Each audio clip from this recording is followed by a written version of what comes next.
왜 바쁜 창업가들 쫓아다니면서 인터뷰 한 번만 해주시면 안 돼요? 부탁하고 귀찮게 하고 왜 돈을 그렇게 열심히 모아가지고 실리콘밸리까지 가가지고 이렇게 펑펑 쓰면서 별로 돈도 안 되는 콘텐츠 만드는데 그렇게 열심히 하냐고 많은 사람들이 저한테 궁금해요. 글쎄요, 왜 이러고 사는 걸까요? 올해는 또 리얼밸리 시즌2를 찍는다고 2달 동안 실리콘밸리 뿐만 아니라 제2의 실리콘밸리라고 불리고 있는 마이크로소프트와 아마존으로 굉장히 빠르게 변화하고 있는 도시 시애틀, 그리고 시애틀 밑에 있는 나이키와 힙스터들로 유명한 도시 포틀랜드, 그리고 그 밑으로 내려와서 실리콘밸리, 그리고 콘텐츠 산업의 성지라고 불리는 LA에 갔다 왔어요. 작년에는 43일 동안 총 16명의 사람들을 인터뷰해왔는데 올해에는 2달 동안 총 25명이나 인터뷰를 해왔어요. 한층 더 깊이 있어지고 유익해진 리얼밸리 시즌2 어떤 내용일지 뭐가 달라졌을지 궁금할 텐데요. 그 전에 제가 왜 이렇게 사서 고생을 하는지 한번 얘기를 해볼게요. 사실 리얼밸리를 처음 시작할 때 이렇다 할 목적의식, 소명의식 이런 건 없었어요. 대학교 때 스티브 잡스와 일론 머스크 같은 창업가들을 보면서 스타트업에 대한 꿈을 키웠는데 실패를 하고 나니까 실리콘밸리에는 대체 어떤 사람들이 있길래 맨날 이렇게 새로운 것들을 만들어내고 나는 왜 이 모양 이 꼴이 됐을까? 스타트업에 실패한 사람이 스타트업 성지순례가는 그런 느낌으로 갔을 뿐이에요. 인터뷰 콘텐츠를 만들어서 많은 사람들과 지식과 경험을 공유하자 이런 목적의식 없었어요. 그냥 실리콘밸리 현지에 아는 사람이 없으니까 어떻게 하면 사람들이 날 만나줄까 고민하다가 그래도 나는 영상 촬영이나 편집을 어느 정도 할 줄 아니까 인터뷰하러 왔다라고 하면은 사람들이 만나주지 않을까, 그렇게 해서 사람들을 만나다 보니까 이야기가 너무 유익하고 재밌고 그러한 이야기를 사람들과 공유하다 보니까 또 사람들이 좋아해주고 그러다 보니까 난 크리에이터가 돼야지 하지도 않았는데 그냥 저도 모르는 사이에 콘텐츠 크리에이터가 되어버렸어요. 창업을 처음 시작할 때 저는 제가 스티브 잡스라도 될 줄 알았는데 1인 미디어, 따봉충, 관종 이런 게 되어버렸죠. 작년에 실리콘밸리에 다녀와서 저는 내내 실리콘밸리가 그리웠어요. 아무래도 속된 말로 이제 개쌍 마이웨이로 사는 사람이다 보니까 학교 다닐 때나 친구들을 만날 때나 좀 튀는 애, 말썽꾸러기 좀 이런 이미지가 있었는데 실리콘밸리에는 정말 저보다 훨씬 더 실패도 많이 했고 특이한 생각 가진 사람들도 많고 성별이나 가치관, 나이 이런 거에 관계없이 서로 사람들을 존중해주는 문화가 있다 보니까 한 명의 존중받는 사회 구성원이라는 느낌을 받았던 게 아마 실리콘밸리를 그리워했던 가장 큰 이유가 아닐까 싶어요. 물론 날씨도 너무 좋았고 물가는 너무 비쌌지만 리얼밸리 시즌1을 마치고 나서는 실리콘밸리에 있는 좋은 기업가 문화, 스타트업 문화를 한국에 좀 수입해오고 싶었어요. 실리콘밸리에서는 엔지니어든 창업가든 디자이너건 본인의 크고 작은 시행착오와 경험, 지식 같은 것들을 되게 오픈되게 투명하게 공유하는 문화 같은 게 있었는데 특히 성공하신 기업가분들이 미디어, SNS, 대학교 강단 같은 데 되게 많이 나오셔서 젊은 세대들, 예비 창업가들 그리고 동료 창업가들과 경험을 공유하는 문화가 너무 좀 부러웠어요. 기업가의 성공은 사회적인 자산이라고 생각하거든요. 사실 혼자 성공한 게 아니기도 하고 창업은 실패가 절반 이상인데 성장하는 기업가의 경험이란 게 사실 그렇게 많은 사람들이 할 수 있는 것도 아니잖아요. 그 경험은 공유되면 사회적으로 너무나도 이로운 일인데 벤처 1세대 분들이나 이런 분들이 성공을 하면 할수록 미디어와 멀어지는 게 조금 안타까웠어요. 그래서 이걸 어떻게 하면 좋을까 고민들을 막 하다가 디캠프라는 은행권 청년 창업재단이라고 스타트업들을 지원해주고 다양한 행사도 여는 그런 재단에서 너 디캠프에 입사해보지 않을래? 라고 제안을 했는데 고민을 하다가 이렇게 말했죠. 저 죄송하지만 아직까지는 별로 조직에 들어가고 싶지는 않고 대신 우리 프로젝트 하나 해보면 어때요? 이렇게 해서 탄생된 게 13명의 창업가 인터뷰 시리즈 보야지였습니다. 디캠프랑은 지금도 되게 친구처럼 잘 지내고 있어요. 이번 9월 달에 이프라고 신촌 연세로에서 되게 크게 스타트업 길거리 축제를 하는데 거기서 저도 작은 코너 하나를 맡아서 진행하게 됐습니다. 어쨌든 보야지를 연재할 때 정말 되게 묘한 감정들을 많이 느꼈어요. 배틀그라운드, 토스 이런 것들을 만든 정말 평소에 존경하던 창업자부터 빠르게 성장하는 스타트업이나 아니면 굉장히 고군분투하는 스타트업들을 보면서 사업은 되게 결과론적일 수 있는 건데 인생은 참 과정이 중요하구나 라는 거를 느꼈어요. 사실 창업가분들 인터뷰하기 전에는 이런 생각을 좀 했던 것 같아요. 스타트업을 해서 성공하고 아이폰, 배달의 민족, 카카오톡 이런 것들을 만들면 뭔가 인생의 문제가 해결될 거라고 생각했었던 것 같아요. 그런데 이미 충분히 성장하고 많은 성과를 냈고 많은 성취를 이루어냈던 분들도 더 큰 문제를 찾아서 도전하고 스트레스 받고 잠도 잘 못 자고 이런 것들을 인터뷰하면서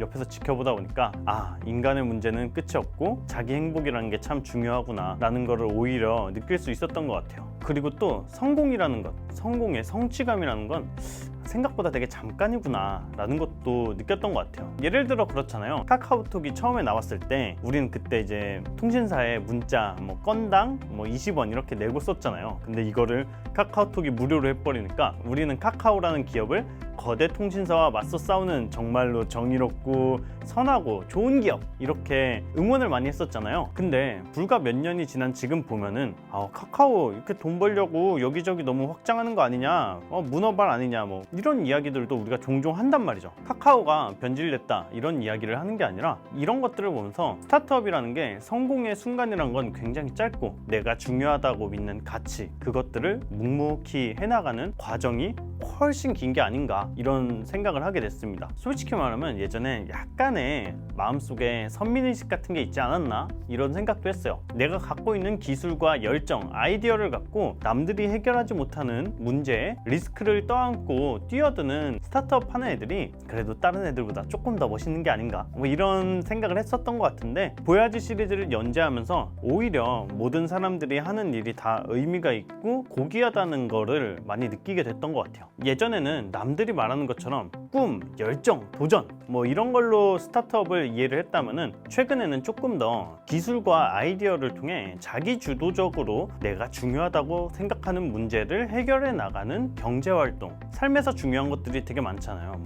가족, 술, 맛집, 친구와의 교우관계 굉장히 다양한 것들이 있는데 그 중에서 일의 비중이 높은 일을 좋아하는 사람들이 나다운 삶, 후회하지 않는 삶을 살아가는 하나의 라이프 스타일, 비즈니스, 일의 영역에서 자기 자신을 효과적으로 알아갈 수 있는 하나의 방법쯤으로 좀 더 이해를 하게 된 것 같아요. 처음에 제가 콘텐츠를 만들기 시작했을 때 그렇게 별다른 소명의식은 없다 라고 이야기를 했지만, 연재를 하면서 사회 구조적인 면들을 보고 스타트업이라는 게 어떤 의미인가 라는 것들을 진지하게 생각해 보게 되면서 소명의식이 나중에 조금 생겼던 것 같아요. 요즘 취업하기 되게 힘들잖아요. 이 일자리 문제만 들여다봐도 사실 이공계 인재들은 산업에서 없다고 난리고 문과생들은 너무 많아서 갈 곳이 없고 이렇잖아요. 점점 더 기술 주도적으로 빠르게 흘러가는 세상에서 세상이 어떻게 바뀌고 있다, 이러한 진로들이 생겨나고 있고 이러한 기회들이 생겨나고 있다는 걸 누군가 적극적으로 이야기를 해줬다면 다른 쪽도 사람들이 많이 고려해보지 않았을까. 또 숫자적으로 일자리가 부족하기도 한데 밀레니얼 세대가 원하는 월급만 따박따박 받는 게 아니라 그 이상으로 자기가 존중받고 내가 중요하다고 생각하는 거에 기여할 수 있는 그런 일자리가 많지 않은 것도 굉장히 문제다라는 걸 느꼈어요.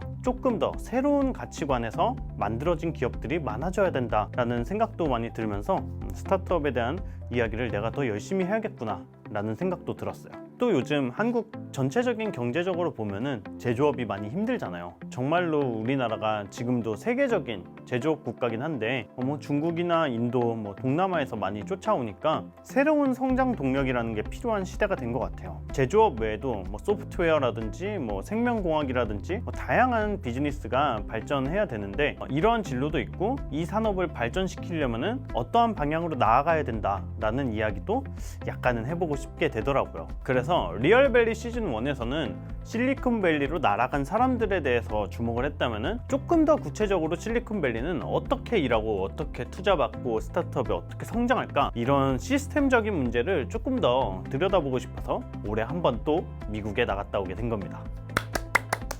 지금 귀국한 지 딱 일주일 됐어요. 돈 다 쓰고 와가지고 강연도 다니고 밤새 편집하고 평양냉면도 먹고 소주도 마시고 이러면서 즐거운 시간 보내고 있습니다.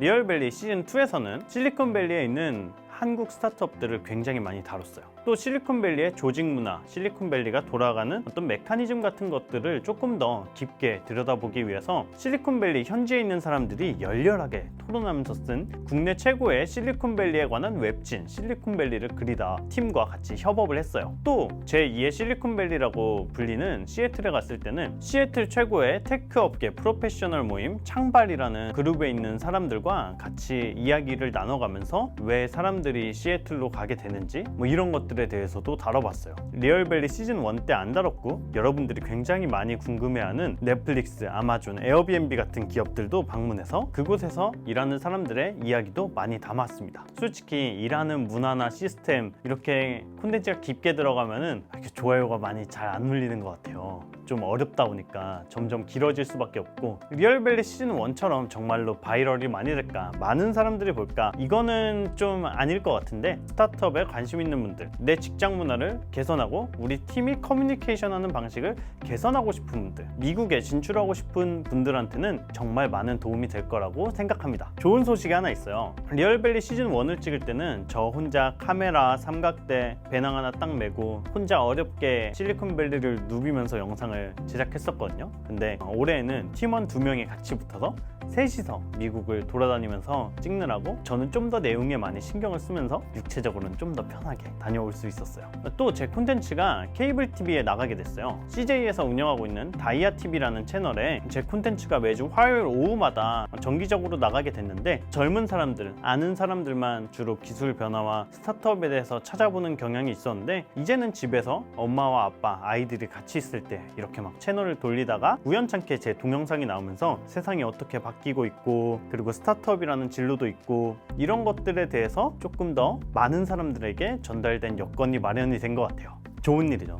사실 스타트업이라는 게 굉장히 마이너한 문화거든요. 좁은 사회 안에서 서로 이렇게 시끄럽고 복작복작거리고 이런 게 있어요. 막 경영학과 이런데 강의를 가도 스타트업 모르는 사람들 진짜 많고요. 근데 조금 더 대중적으로 스타트업, 기술 변화에 대한 이야기를 알릴 수 있는 계기가 생긴 것 같아서 뿌듯한 마음으로 이렇게 하루하루 열심히 편집을 하면서 연재 준비를 하고 있습니다. 오늘 저녁부터 훨씬 더 유익하고 깊이 있어지고 재밌어진 리얼밸리 시즌2 연재 시작합니다. 많은 좋아요와 구독 눌러주세요. 안녕!